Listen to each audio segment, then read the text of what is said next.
मैं अमेरिका में एक बहुत अमीर औरत के घर ड्राइविंग का काम करता था। इस औरत की बेटी को कहीं भी जाना होता तो वो मेरे साथ ही जाती थी। मैंने आज तक इस औरत की बेटी का चेहरा नहीं देखा था, क्योंकि वो हर समय अपना चेहरा एक रुमाल से कवर करके रखती थी और आंखों पर भी काला चश्मा लगाती थी। एक दिन मैं उसकी बेटी को बाजार लेकर गया, तो वापसी पर वो मेरे साथ फ्रंट सीट पर बैठ गई।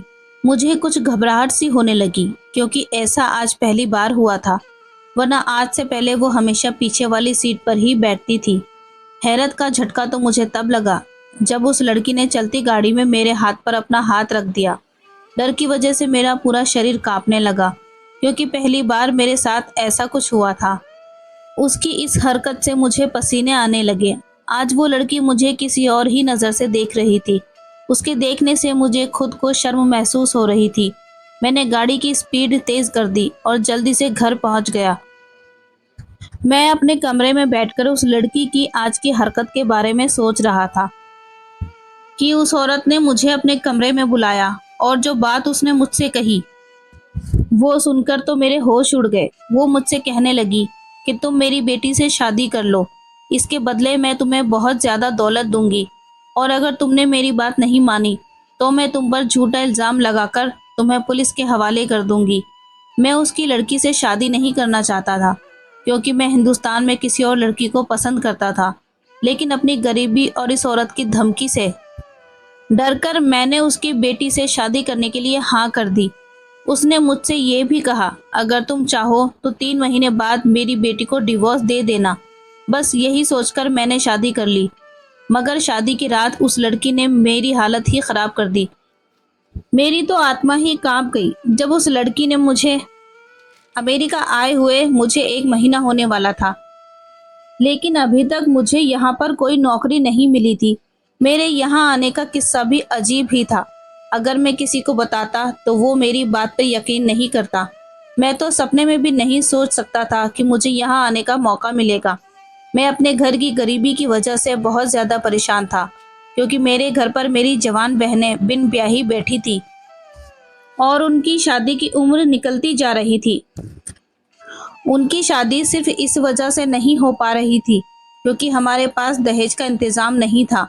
एक दिन मैं सड़क पर परेशान बैठा था कि एक आदमी बड़ी सी गाड़ी में मेरे पास आया और कहने लगा, तुम मुझे परेशान लग रहे हो, अगर तुम चाहो तो मैं तुम्हारी मदद कर सकता हूँ। मैंने कहा, तुम जाओ यहाँ से, मैं इस समय बहुत ज़्यादा परेशान हूँ, मेरा दिमाग खराब मत करो। वो कहने लगा कि मैं तो तुम्हें नौकरी देने आया था, अगर तुम मेरी बात नहीं सुनना चाहते तो ठीक है, तुम्हारी मर्जी, मैं यहाँ से चला जाता हूँ। मैंने कुछ सोचकर उससे कहा, ठीक है, रुक जाओ, मुझे पूरी बात बताओ। लेकिन मैं अंदर ही अंदर डर भी रहा था कि कहीं ये आदमी कोई फ्रॉड तो नहीं। लेकिन वो आदमी कहने लगा, फिक्र मत करो, अगर अपने हालात बदलना चाहते हो तो मेरे साथ चलो, मैं तुम्हें विदेश भिजवा दूंगा, तुम वहाँ मेहनत करके अपने हालात बदल सकते हो। मैं विदेश जाने के बारे में सुनकर फौरन खड़ा हो गया। मैंने सोचा कि एक बार इस आदमी की पूरी बात सुन लेता हूँ, क्या पता उसे भगवान ने मेरी मदद के लिए ही भेजा हो। लेकिन वो आदमी मेरी मदद क्यों करना चाहता था, इसलिए मैंने उससे पूछ ही लिया, ना तो मैं तुम्हें जानता हूँ और ना तुम मुझे जानते हो, फिर तुम मेरी मदद क्यों करना चाहते हो। वो कहने लगा, मैं ऐसे ही रोज किसी ना किसी गरीब की मदद कर दिया करता हूँ, भगवान ने मुझे बहुत कुछ दिया है। लेकिन मुझे उस आदमी की बात पर विश्वास नहीं हो रहा था। मुझे उस पर कुछ शक हो रहा था, लेकिन मेरे पास कोई चारा भी तो नहीं था। कुछ ही दिनों पहले ही अपनी बेवकूफ़ी की वजह से मैं एक नौकरी गंवा चुका था। मैंने भगवान का नाम लिया और इस आदमी के साथ चला गया। वो मुझे अपने साथ लेकर एक बड़ी सी हवेली में आ गया, मुझे एक बड़े कमरे में बिठाकर खुद चला गया। कुछ देर बाद जब वो वापस आया तो उसके हाथ में कुछ पैसे थे। वो पैसे देखकर मुझसे कहने लगा, ये लो, तुम इसे अपना पासपोर्ट बनवा लो, कुछ दिनों बाद तुम्हें टिकट भी मिल जाएगा। मुझे तो यकीन ही नहीं आ रहा था कि मेरी किस्मत मुझ पर ऐसे मेहरबान हो सकती है। मैं उसी समय पैसे लेकर वहां से आ गया।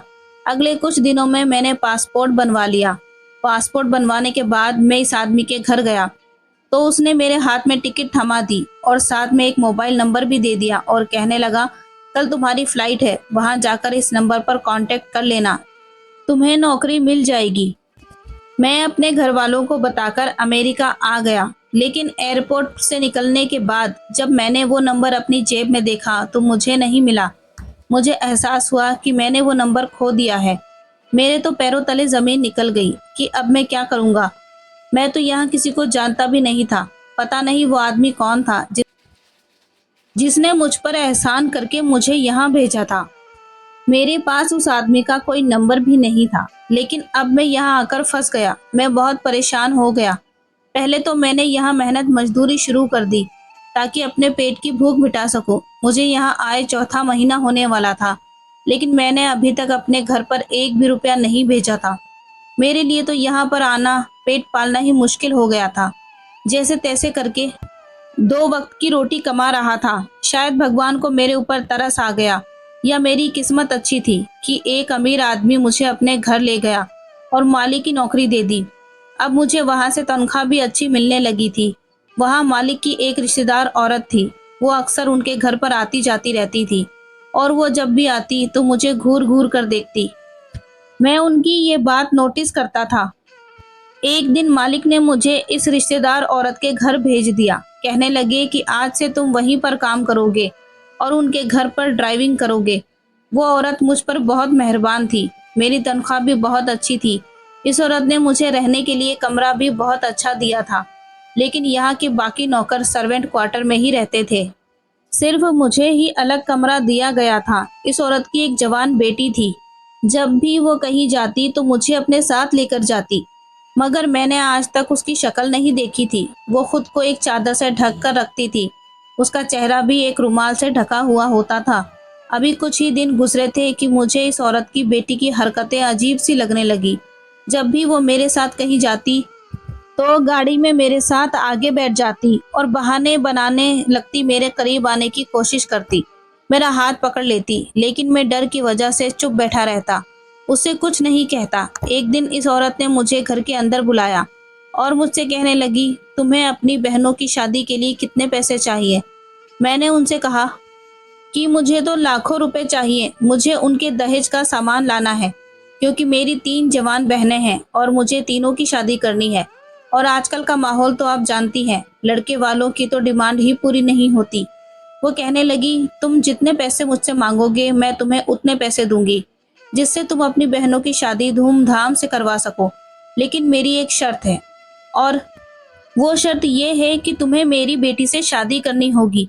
ये सुनकर तो मेरे होश उड़ गए, क्योंकि मैंने कभी भी ऐसा नहीं सोचा था। बल्कि मुझे तो उनकी बेटी ठीक नहीं लगती थी, और मैं वैसे भी अपने देश में ही शादी करना चाहता था, क्योंकि मुझे वहाँ एक लड़की पसंद थी। फिर जब मैंने उस औरत से शादी के लिए मना कर दिया तो उस औरत ने मुझे धमकी दे डाली। वो कहने लगी, अगर तुमने मेरी बात नहीं मानी तो मैं तुम पर झूठा इल्जाम लगवाकर तुम्हें जेल भिजवा दूंगी। अब मेरे पास कोई चारा नहीं था, इसलिए मजबूरन मैं शादी के लिए तैयार हो गया। इस औरत ने मेरे सामने नोटों की गड्डियां रख दी और कहने लगी, असल बात यह है कि मेरी बेटी को तुम पसंद आ गए हो। वो तुम्हें बहुत सारी दौलत और शोहरत देगी। तुम जो मांगोगे वो देगी। तुम अपनी पूरी जिंदगी ऐश में गुजारोगे। तुम्हें कभी भी किसी चीज की कमी नहीं होगी, लेकिन शर्त ये है कि तुम शादी से पहले उसका चेहरा नहीं देख सकते। शादी के बाद ही तुम उसका चेहरा देखोगे। ये शर्त सुनकर मुझे थोड़ा अजीब सा लगा, मगर इतने सारे पैसे देखकर मैंने भी सोच लिया था कि अब मैं ज़रूर उसकी बेटी से ही शादी करूंगा, क्योंकि इसके बदले वो मेरी ज़िंदगी बदल देगी और मेरी बहनों की भी शादी हो जाएगी। अब मेरे पास मना करने का कोई मकसद नहीं था। मुझे ढेर सारे पैसे और ऐशो आराम मिल रहे थे, और इतने सारे पैसों के बदले अगर मुझे किसी बदसूरत या किसी अपाहिज लड़की से भी शादी करनी पड़ती तो मैं उससे भी शादी कर लेता। ये घाटे का सौदा नहीं होता। मैंने उस औरत से बहुत सारे पैसे लेकर अपने घर हिंदुस्तान भेज दिए ताकि मेरी बहनों की शादी हो सके। ये सारे केस में मुझे एक बात पर शक हो रहा था कि इस औरत की बेटी की शक्ल मैंने आज तक नहीं देखी थी, और दूसरी बात ये कि वो मुझसे ही अपनी बेटी की शादी क्यों करना चाहती थी। कोई तो वजह जरूर थी जो वो मुझसे छुपा रही थी। यही बात सोच सोचकर मेरा तो दिमाग खराब हो रखा था। एक दिन वो औरत कहने लगी, 12 दिनों बाद तुम्हारी और मेरी बेटी की शादी है। वो शादी से पहले ही यहाँ आ जाएगी, लेकिन तुम उसका चेहरा नहीं देख सकते। वो तुम शादी के बाद ही देखोगे। औरत ने मुझे बताया कि मेरी बेटी कुछ दिनों के लिए अपनी मौसी के पास दूसरे देश चली गई है। जैसे ही वो वहां से वापस आएगी उसी दिन तुम्हारी शादी उससे हो जाएगी।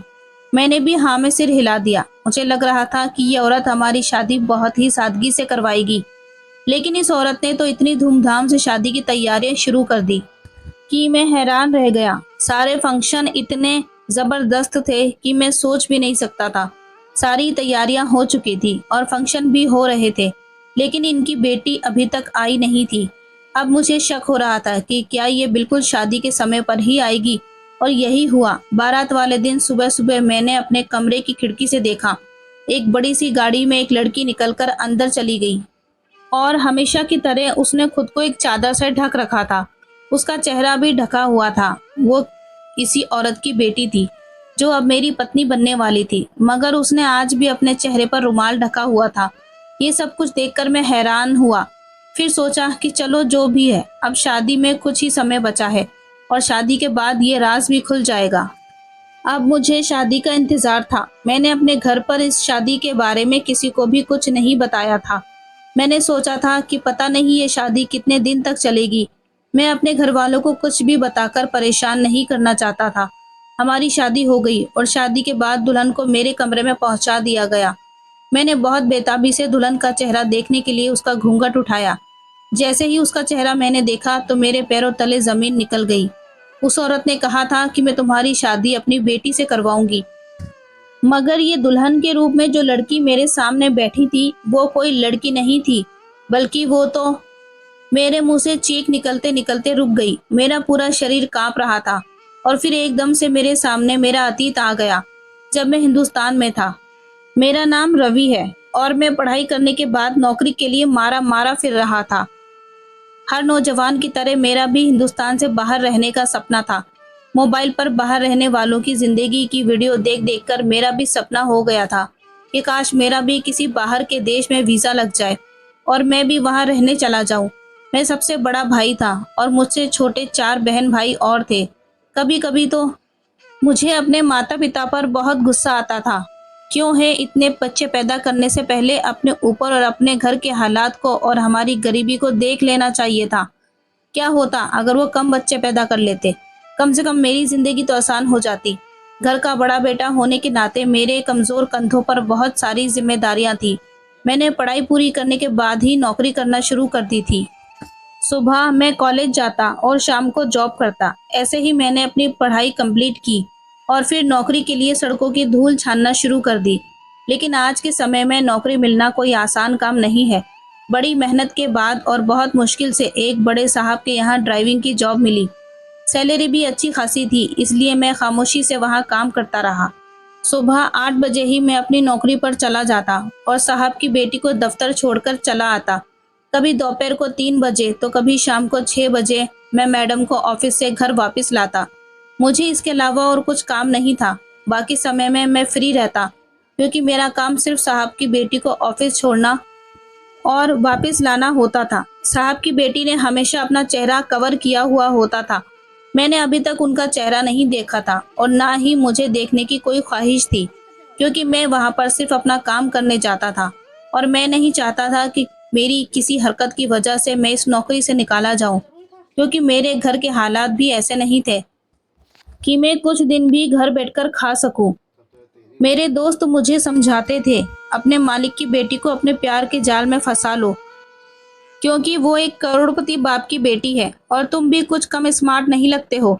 अगर उसे एक बार तुम पसंद आ गए तो सारी जिंदगी तुम्हारी मौज से कटेगी। मैं उनकी इस बात के बारे में कभी कभी सोचता और मेरे दिल में ये ख्याल आता कि मैं ऐसा ही करूं, क्योंकि ये अमीर होने का शॉर्टकट और बहुत ही आसान तरीका है। लेकिन मैं अपने डर की वजह से मालिक की बेटी के सामने नजर तक नहीं उठा सकता था। इस लड़की ने भी कभी मुझसे बात करने की कोशिश नहीं की, बल्कि मुझे तो ऐसा लगता था कि वह शायद गूंगी है, क्योंकि इसे 20 दिनों के बीच में मैंने उससे बात करते हुए कभी नहीं सुना था। मेरे दोस्त मुझे कहते थे कि तुम खुद ही बात करने की कोशिश किया करो, क्या पता वो जवाब दे दे। एक दिन मैंने बहुत हिम्मत करके उससे बात करने की कोशिश की। मैंने कहा, मैडम मुझे कल की छुट्टी चाहिए, कल मैं आपको छोड़ने और लेने नहीं आ पाऊंगा, मुझे कुछ जरूरी काम है। मैंने सोचा कि वो मुझसे कुछ तो कहेगी, पूछेगी कि क्यों छुट्टी चाहिए, क्या वजह है या तुम्हें क्या काम है, लेकिन उसने तो मुझसे एक शब्द भी नहीं कहा और सिर्फ अपना सर हाँ में हिला दिया। मुझे खुद पर बहुत गुस्सा आया। मैंने सोचा कि क्यों मैं इस पत्थरदिल लड़की से अपना सर टकरा रहा हूँ। मुझे नहीं लगता कि ये किसी भी सूरत में मेरे जाल में फंसेगी। अगले दिन मैंने जानबूझकर छुट्टी कर ली क्योंकि मैं मैडम से छुट्टी की बात कर चुका था। अब मेरे पास छुट्टी करने के अलावा कोई चारा भी नहीं था। मैंने सोचा अगर छुट्टी करके अगले दिन जाऊंगा तो वो मुझसे ज़रूर पूछेगी, कल तुम्हें क्या काम था। लेकिन उसके पूछने से पहले ही उसके पिता ने मुझसे पूछ लिया कि कल तुम कहाँ गायब थे, आई क्यों नहीं। मैंने कहा, साहब जी, आप कल घर पर नहीं थे। मैंने मैडम साहिबा को बता दिया था कि मुझे कुछ ज़रूरी काम है, इसी वजह से मैं कल नहीं आ सकता। साहब ने कहा कि अच्छा ठीक है, मगर अगली बार छुट्टी लेनी हो तो मुझे ज़रूर बता देना। मेरी बेटी से तुम्हें कुछ बात करने की ज़रूरत नहीं है, आगे से ये बात ध्यान रखना। मैं उनकी बात पर हैरान होकर सोचने लगा कि साहब अपनी बेटी से इस कदर नाराज़ क्यों रहते हैं। मैंने कभी भी उनको मैडम से प्यार से बात करते हुए नहीं देखा। एक दिन घर के पुराने नौकर से मालूम हुआ कि वो साहब की बेटी नहीं है, बल्कि साहब के भाई की बेटी है। उनका नाम खुशबू है, लेकिन सब उन्हें प्रीति मैडम कहते हैं। वैसे तो वो किसी और देश में रहती है, मगर साल के कुछ महीने यहाँ गुजारती है। साहब को उनके काम से बहुत ज़्यादा नफरत है, मगर वो उसे कुछ कहते नहीं। मैंने आज तक ध्यान से नहीं देखा था कि वो कहाँ जाती है और क्या काम करती है। मैं सिर्फ उसे उतारकर वापस गाड़ी लेकर आ जाता था। अगले दिन मैंने जिस ऑफिस के सामने उसे छोड़ा था, जब मैंने वहाँ का बोर्ड पढ़ा तो वो पढ़कर मेरे पैरों तले ज़मीन खिसक गई। वो तो कोई सेंटर था जो किन्नरों की देखभाल के लिए बनाया गया था। वो लड़की उसी सेंटर के अंदर चली गई। मैंने गाड़ी कुछ दूर के फासले पर खड़ी कर दी। कुछ देर बाद कुछ किन्नर वहां से बाहर निकले तो मैंने एक आदमी से पूछा कि यहाँ की मालकिन कौन है, तो उसने मुझे बताया कि प्रीति मैडम है। बहुत बड़े घराने से उनका ताल्लुक है। वो बहुत अमीर है और एक बहुत अच्छी लड़की है। वो यहाँ पर किन्नरों को पढ़ाने आती है। मैं उनसे बहुत इम्प्रेस हुआ। सोचा कि प्रीति मैडम कितनी अच्छी है, इन्हें किन्नरों का कितना ख्याल है। अब वो मुझे सच में बहुत अच्छी लगने लगी। मैंने धीरे धीरे उनसे बातचीत करनी शुरू कर दी। कुछ दिनों में ही वो भी मेरे साथ घुल मिल गई। अब अक्सर हमारी बातचीत होने लगी। अब वो गाड़ी में बैठते ही अपने चेहरे से रुमाल को हटा लिया करती थी और पूरे रास्ते में हमारी बातें होती रहती थी। मुझे भी उनके चाचा की तरह उनका किन्नरों के लिए काम करना अच्छा नहीं लगता था, लेकिन मैं उनसे ये बात नहीं कह सकता था। अब मुझे लगने लगा कि वो भी दिल में मुझे पसंद करने लगी हैं। बहुत जल्दी हमारी मुलाकातों की खबर साहब जी यानी प्रीति मैडम के चाचा जी की नज़रों में आ गई। एक दिन उन्होंने मुझे अपने घर बुलाया और मुझसे कहने लगे, क्या तुम जानते हो कि प्रीति की असलियत क्या है? अगर तुम प्रीति की असलियत जान जाओगे तो उल्टे कदम यहाँ से भाग जाओगे। उससे मिलना तो दूर, उसका चेहरा तक देखना पसंद नहीं करोगे। मैंने उनसे कहा कि ऐसी क्या सच्चाई है प्रीति मैडम की? मैं तो उनसे शादी करना चाहता हूँ। मालिक मेरी बात सुनकर मुझे अजीब नज़रों से देखने लगे और कहने लगे कि वो कोई लड़की नहीं है, बल्कि वो तो एक किन्नर है। वो ना कोई मर्द है और ना कोई औरत, बल्कि वो तीसरी जाति से ताल्लुक रखती है। तो मुझसे शादी कैसे कर सकते हो? ये सुनकर तो जैसे मेरे सर पर पूरा आसमान टूट पड़ा। मैं सोचने लगा कि मुझे प्रीति का उन लोगों से लगाव देखकर ही समझ जाना चाहिए था कि उसकी सच्चाई क्या है। जब भी वो उन लोगों के साथ होती है तो यही लगता था कि वो भी इन्हीं लोगों का एक हिस्सा है, मगर मैंने कभी उस पर शक करने का सोचा भी नहीं था। इस आदमी ने मुझसे सच कह दिया। मैं प्रीति की सच्चाई सुनकर उल्टे कदम वहां से भाग गया। प्रीति से हर तरीके का रिश्ता नाता मैंने ख़त्म कर लिया था। अब मेरा उसके साथ कोई कांटेक्ट नहीं रहा था, क्योंकि उसने मेरे साथ इतना बड़ा धोखा किया था। उसकी सच्चाई जानने के बाद मैं उसकी शक्ल तक देखना नहीं चाहता था। मैंने वो नौकरी भी छोड़ दी थी, लेकिन वो नौकरी छोड़कर मैंने जगह जगह की ठोकरें खाई। बहुत कठिनाइयों के बाद मेरी किस्मत मुझ पर मेहरबान हुई और मैं अमेरिका चला गया। लेकिन मुझे नहीं पता था कि यहाँ आने के बाद मेरी किस्मत में क्या लिखा है। अपनी शादी के लिए हाँ करते हुए मेरे दिमाग में दूर दूर तक भी ये ख्याल नहीं आया था, मगर जो सोचा नहीं था वो हो गया। इस समय मेरी दुल्हन के रूप में कोई और नहीं बल्कि प्रीति ही मेरे सामने मेरी दुल्हन बनकर बैठी थी। जितना हैरान मैं उसे देखकर हुआ था, उतना ही वो भी मुझे देखकर हैरान हो गई। मैंने अपना सर दोनों हाथों से थाम लिया। मैं तो ये सोच सोच कर पागल हो रहा था कि मैंने एक किन्नर से शादी कर ली है। मुझे तो चक्कर आने लगे थे, लेकिन अब मेरे पास कोई और रास्ता नहीं था। मैं मैडम से पैसे ले चुका था और अपने घर पर भी भेज चुका था, और उन्हीं पैसों से मेरी बहनों की शादी की तैयारियां भी चल रही थी। अगर मैंने मैडम से पैसे नहीं लिए होते तो मैं इसी समय वहां से भाग जाता। मेरी मजबूरी और मेरे लालच ने मुझे आज यहाँ से वहां लाकर खड़ा कर दिया कि मैंने किन्नर से शादी कर ली, और अब एक किन्नर मेरी पत्नी के रूप में मेरे सामने बैठी थी। मैंने गुस्से में आकर उसे अपने कमरे से निकाल दिया। वो कुछ नहीं बोली और खड़ी हो गई और अपनी माँ के पास चली गई। जैसे ही वो मेरे कमरे से बाहर गई, मैंने उसी समय अंदर से दरवाज़ा लॉक कर लिया। मैं उसको अपने कमरे में 1 मिनट के लिए भी बर्दाश्त नहीं कर सकता था। पूरी रात मेरी जागते हुए गुजरी। जैसे ही सुबह हुई, मेरी सास मेरे पास आई और मुझे धमकी देकर बोली, चुपचाप मेरी बेटी को अपना लो और फंक्शन के लिए तैयार हो जाओ, वरना तुम्हें पता है ना मैं तुम्हारे साथ क्या कर सकती हूँ। मैं तुम्हें जेल भिजवा दूंगी। तुम्हें अपनी बाकी सारी जिंदगी वहीं पर काटनी पड़ेगी। सोचो तुम्हारे परिवार का क्या हाल होगा। अब मैं मजबूर होकर अपने परिवार वालों की खातिर उठ खड़ा हुआ और फंक्शन के लिए तैयार हो गया, क्योंकि मैं जानता था कि इस औरत की पहुंच बहुत दूर तक है। वो मेरे साथ कुछ भी कर सकती थी और मैं यहाँ किसी को जानता भी नहीं था। जब मैं बाहर गया और मैंने प्रीति को तैयार देखा, तो वो कहीं से भी किन्नर नहीं लग रही थी। उसे देखकर कोई भी नहीं कह सकता था कि वो लड़की नहीं बल्कि एक किन्नर है। मैं बहुत उलझ कर रह गया था। फंक्शन खत्म होने के बाद रात को मैं कमरे से बाहर निकल कर लॉन में आ गया। तब मेरी सास मेरे पास आई और प्यार से मुझसे कहने लगी, तुम यहाँ बाहर क्यों खड़े हो? मैंने उनसे बहुत गुस्से में कहा कि आपने मुझे धोखा दिया है। आपने मुझसे कहा था कि मेरी शादी आपकी बेटी से होगी, यानी एक लड़की से, लेकिन आपने मुझे धोखा दिया और मेरी शादी एक किन्नर से करवा दी। आपने मेरी मजबूरी का फायदा उठाया। वो कहने लगी कि सच्चाई कुछ और ही है जो तुम नहीं जानते। मैंने गुस्से में कहा कि मुझे कोई सच्चाई नहीं सुननी, बस आप मेरी जान छोड़ दें। इससे पहले मेरी सास मुझसे कुछ कहती, प्रीति कमरे से निकल कर आई और बोली, ठीक है, 3 महीने बाद तुम मुझे डिवोर्स देकर वापस हिंदुस्तान जा सकते हो, और मेरी माँ ने तुम्हें जितने भी पैसे दिए हैं वो भी वापस नहीं लिए जाएंगे, मगर मेरी एक शर्त है। मैं प्रीति की ये बात सुनकर बहुत ज्यादा खुश हो गया कि चलो 3 महीने बाद ही सही, मेरी जान तो छूट जाएगी।